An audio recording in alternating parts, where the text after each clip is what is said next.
did you get started among bees? Well, I started when I was a young loon. My grandfather was, and my great-grandfather was a great lad for bees. And I just really got interested, and it just all developed from there. How many hives have you got now? I haven't counted, because this is the swarming season, but I would hear about 80, I would think.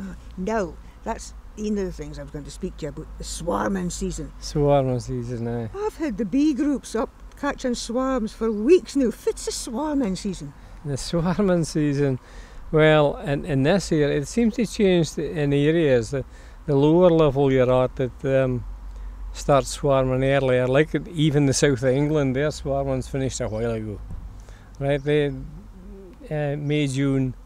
But in this area up this side, it's June, July, and I've even seen it into August. So did the bees just tuck off for the hive? Just decide to go away? Well, it's to do with the bees in the hive, the queens, and also the weather. Actually, it's the nice weather, especially blinky sunny weather. That's when you'll get swarms. Blinky days. Aye, blinky days.